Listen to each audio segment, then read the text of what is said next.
सभी को नमस्कार। आज हम बात करेंगे कुंडली में बादकेश किस प्रकार से कार्य करता है। कुंडली में बादकेश किस प्रकार से वह अपना प्रभाव डालता है। सबसे पहले हमें पता होना चाहिए कि किस जातक के लिए, किस लगन के लिए कौन सा भाव का स्वामी बादकेश बनता है। हमारे पास 3 प्रकार के लगन होते हैं: चर लगन, स्थिर लगन, द्वितीय स्वभाव लगन। चर लगन वाले जातकों का जो बादकेश भाव होगा वह होगा 11वां भाव का स्वामी, और 11वें भाव का जो स्वामी होगा वो बादकेश माना जाएगा। स्थिर लगन वाले जातकों के लिए जो बादकेश होगा, जो बादकेश का भाव होगा वह होगा 9वां भाव, और बादकेश होगा 9वां भाव का स्वामी।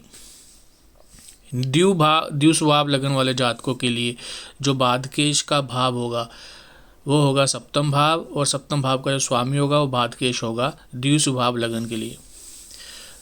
तो चर लगन कौन कौन से होते हैं? 1, 4, 7, 10। स्थिर लगन कौन से होते हैं? 2, 5, 8, 11। द्वितीय स्वभाव लगन कौन से होते हैं? 3, 6, 9, 12। तो अगर चर लगन आपका है तो 11वें भाव का स्वामी देखिए कि कौन सा ग्रह है, वह आपका बादकेश माना जाएगा। स्थिर लगन है तो 9वें भाव का स्वामी देखिए कौन सा ग्रह है, वह आपका बादकेश माना जाएगा। द्वितीय स्वभाव का लगन है तो देखिए 7वां भाव का स्वामी कौन है, वह आपका बादकेश माना जाएगा। अब अगर हम इसको देखें, ध्यान से समझे, तो कुंडली में 3 ही भाव ऐसे आते हैं जो बादकेश का काम करते हैं, जो आपके जीवन में बाधाएं डालते हैं। बादकेश का जो तात्पर्य है कि बाधा उत्पन्न करना, आपको समस्याएं पैदा करना, हर्डल्स पैदा करना। तो बादकेश का सिंपल ये हम इसका मीनिंग समझ सकते हैं। तो कुंडली में 3 ही भाव है: 11वां भाव, 9वां भाव, 7वां भाव। तो इन तीनों भावों को बादकेश की संज्ञा दी गई है। यहाँ हर लगन के अनुसार इनमें से ही कोई ना कोई भाव आपका बादकेश बनेगा। तो अब समझते हैं कि इसका कार्य क्या है। बादकेश किस प्रकार से कार्य करता है। जैसा इसका सरल जो मतलब होता है कि बाधा उत्पन्न करना है, तो ये एक तरह के अजीब तरीके से, स्ट्रेंज तरीके से ये आपका बिहेव करेगा आपके साथ। जैसा कि अगर आपके 11वें भाव का जो बादकेश बनता है, तो 11वां भाव क्या है? आपकी इच्छाएं। तो जातक की अगर इच्छाएं अनलिमिटेड हो तो वह उसकी जीवन में समस्याएं उत्पन्न कर सकती है लगन के अनुसार। अगर चर लगन का जातक है तो वह उसका जो 11वां भाव का स्वामी होगा वो बादकेश माना जाएगा। तो 11वां भाव ही क्यों दिया चर लगन के जातकों को बादकेश का? क्योंकि चर लगन मतलब हर चीज़ को वो स्टेबल नहीं होते। एक चीज़ को प्राप्त करने के बाद वो आगे की ओर बढ़ने लगते हैं, दूसरी चीज़ की इच्छा करनी लगते। तो उनके पास इतनी इच्छाएं होती है कि उस इच्छाओं की हर कोई भी इच्छा पूरी होने के बाद उनको सेटिस्फेक्शन नहीं मिलता। तो 11वें भाव को एक तरह का उनका एक बाधा बनाया गया है इन टर्म्स ऑफ उनकी स्पिरिचुअल यात्रा, जो इस जीवन में भगवान ने उनको लाइफ दी है, उनके कर्मों को पूरा करने के लिए, उसमें उनकी इच्छाएं उस जातक के लिए बाधाएं बनेंगी। किस प्रकार से बनेंगी? अगर चर लगन वाले जातकों का 11वां भाव का स्वामी बादकेश है तो इसका मतलब वो जो इसकी इच्छाएं होंगी, अगर वो इच्छाएं करेगा, जैसे वो बिजनेस कर रहा है तो बिजनेस से उसकी इच्छाएं होंगी प्रॉफिट गेन करने की, मोर प्रॉफिट करने की, मोर गेन्स लेने की। तो जब वो इच्छाएं ज़्यादा रखेगा तब वो उसकी इच्छाओं के अनुरूप उसको रिजल्ट नहीं मिलेगा। इस प्रकार से बादकेश ऐसे कार्य करेगा। बादकेश जैसे चर लगनों का 11वां भाव है, तो 11वां भाव बादकेश सबसे ज़्यादा बी केयरफुल कि आपको किसके ऊपर ध्यान रखना है कि जो 11वें भाव जो आपका रिलेशन दिखाता है, 11वें भाव से जो आपका रिलेशन है उसको भी आप ध्यान से देखिए। तो जैसे चर लगन का 11वां भाव का स्वामी बादकेश होता है, तो 11वां भाव आपके एल्डर्स होते हैं, आपके फ्रेंड सर्कल होते हैं। तो जो आपका सोशल सर्कल होता है, जो एक्सटेंडेड फ्रेंड सर्कल होता है, जो आपके एल्डर्स होते हैं, उनकी एडवाइस को ध्यान से सुने।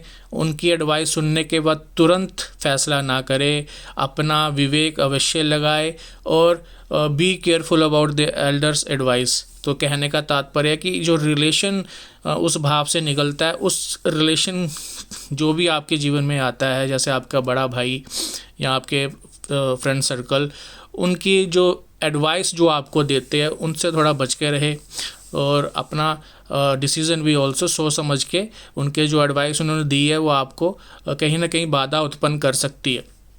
दूसरा 11th house profit and gains का भाव है, तो जो आप और इच्छाओं का भाव है, तो आपको इच्छाएं नहीं रखनी है अपने जीवन में। अगर आप बिना इच्छा रखकर काम करोगे तो वही जो बादकेश है वो पॉजिटिव काम करने लगेगा, वही बादकेश आपको आपके फलों के अनुरूप, आपकी इच्छा के अनुरूप फल प्रदान करेगा, बशर्ते अगर आप इच्छा ना रखकर अपना कर्म करते रहे।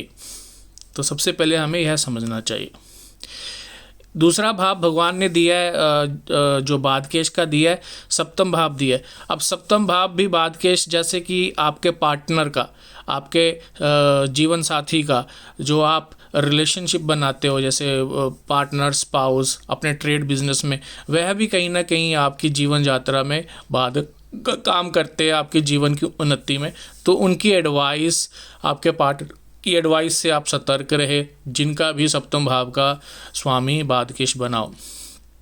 अगर आप बिना अपने पार्टनर से कोई उम्मीद लगाकर अपना काम करेंगे तो वही सप्तम भाव जिसकी कुंडली में जातक के अनुसार, लगन के अनुसार जो बाधक बना है, वही उसको पॉजिटिव कार्य करने मिलेंगे। ऐसे कोई सप्तम भाव से हम सेल्फ डिपेंडेंट बिजनेस देखते हैं। अगर हम अपने बिजनेस के बारे में और सोचते रहेंगे इसको कैसे बढ़ाए, तो उस केस में वो सप्तम भाव का जो बादकेश है ग्रह, वो उसमें बाधाएं उत्पन्न करेगा। बट अगर आप सिंपली ज़्यादा ना सोचकर नॉर्मल अपना काम करते रहे, पार्टनर्स की एडवाइस को ध्यान से देखें कि पार्टनर आपको क्या एडवाइस दे रहा है, किस प्रकार से दे रहा है, उसको ज़्यादा ना सोचकर अगर आप अपना नॉर्मल ऑनेस्टी से काम करते रहेंगे तो वह जो सप्तम भाव का जो बादकेश है वह आपको अच्छा फल देगा। और यहाँ पर सप्तम भाव से क्या रिलेशन निकलता है आपका स्पाउस और आपके पार्टनर्स। पार्टनर और स्पाउस कभी ना कभी आपको ऐसे सुझाव दे देते हैं कि वो आपके जीवन में आपकी प्रगति और ग्रोथ में रुकावट पैदा कर सकते हैं। जैसा कि आप कोई बिज़नेस में नया स्टेप उठाना चाहते हो और आप अपने पार्टनर से डिस्कस करते हो या अपने स्पाउस से डिस्कस करते हो, तब स्पाउस आपको कोई ऐसा उपाय दे दे, एडवाइस दे दे कि नहीं ये रिस्क होगा या आपको नहीं करना चाहिए या कोई स्टेप को नहीं उठाना चाहिए, लेकिन वो आपके अनुरूप अच्छा है, बट आपकी लाइफ के लिए अच्छा है, लेकिन आपने अपने पार्टनर के कहने पर, अपने स्पाउस के कहने पर वो चीज़ को इम्प्लीमेंट नहीं किया, तो इस कारण से वह जो आपका जो ग्रोथ होना चाहिए था रियल में, वो आपको वहाँ पर ही रोक देगा। इस प्रकार से बादकेश काम करता है। दूसरा, जो तीसरा भाव कुंडली में बादकेश का काम करता है वह नवम भाव है। जो स्थिर जातकों के लिए जो बादकेश का भाव होता है नवम भाव, और उसका नवम भाव का स्वामी। अब नवम भाव होता है करियर, गुरु, टीचिंग, लर्निंग और जो आपके हायर सुपीरियर्स। अब देखिए कई बार क्या होता है कि जातक अपने प्रोफेशन में कार्य कर रहे होते हैं, किसी कंपनी में कार्य कर रहे होते हैं, कहीं जॉब कर रहे होते हैं, तो कई जातकों को उनके सुपीरियर से, उनके हायर अथॉरिटी से काफ़ी दिक्कतें आती है। काफ़ी सुपीरियर कई लोगों को हर बात में टोकते हैं, हर बात का रीज़न, कारण मानते हैं, जो उनके साथ अच्छे से बन नहीं पाती। तो इस केस में जो आपकी कई प्रकार आप ऐसा देखते हो कि जो आप सीखते हो, उस सीखने के बावजूद जो चीज़ जिस कारण से आप उस चीज़ को सीखना चाहते हो, जो भी आपने स्टडी किया या कुछ भी नया सीखा, हायर लर्निंग की है, वो आप अपने को यूज़ में लेके नहीं आ सकते। इस कारण से वह बादकेश आपको बाधा दे सकता है। तो इस प्रकार से हमें बादकेश के ऊपर हमें समझना चाहिए। नवम भाव से क्या रिलेशन निकलता है? पिता निकलता है, आपके सुपीरियर्स निकलते हैं, आपके हायर अथॉरिटी, जो मैनेजर जो आपको मैनेज कर रहे हैं, तो उनके साथ जो अंडरस्टैंडिंग, और ऐसा भी हो सकता है जॉब में आपको हैरेसमेंट फेस करनी पड़ सके, इस कारण से बादकेश आपको काम करता है। तो बादकेश सबसे पहले देखिए कि कौन से भाव का स्वामी है, उस भाव से कौन सा रिलेशन निकलता है। जो भी रिलेशन निकलेगा उस रिलेशन की एडवाइस को सोच समझकर ही माने। दूसरा कि उस भाव से जो भी आप ज़्यादा डिमांड रखोगे, ज़्यादा झुकाव रखोगे, तो बादकेश उस भाव पे आपको स्ट्रगल और हडल पैदा करेगा। बट अगर बिना झुकाव रखते हुए, बिना इच्छाओं को उस भाव से रिलेटेड रखते हुए अगर अपना कर्म करते रहेंगे, तो बादकेश वही काम आपको ईजिली प्रोवाइड करेगा। फॉर एग्ज़ाम्पल, जिस समय आपको जो चीज़ चाहिए, जिस समय जो आप कार्य करना चाहते हो, अगर आप उस समय नहीं कर पाओगे या नहीं कर पाते तो बाद केश ये इस तरह से काम करता है। वह चीज़ आपको तब प्रोवाइड करेगा जब आपको उस चीज़ की इम्पोर्टेंस नहीं चाहिए या उस चीज़ को आपको नहीं चाहते।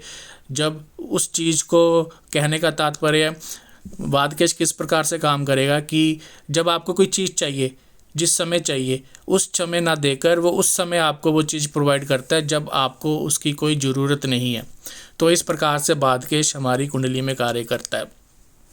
इससे बेनिफिट और पॉजिटिव रिजल्ट आप इस प्रकार से ले सकते हैं कि आप उस भाव के प्रति और जो झुकाव ना रखे, जिस भी भाव का वो स्वामी है, तो आपको वो ऑटोमेटिकली फिर रिज़ल्ट पॉजिटिव देना शुरू करेगा। तो इस प्रकार से मैंने आपको यहाँ पे बाद केश का रोल समझाने का प्रयास किया है। अगर आपको आज की ये छोटी सी वीडियो अच्छी लगी हो, इसको शेयर, सब्सक्राइब और लाइक अवश्य करें। धन्यवाद।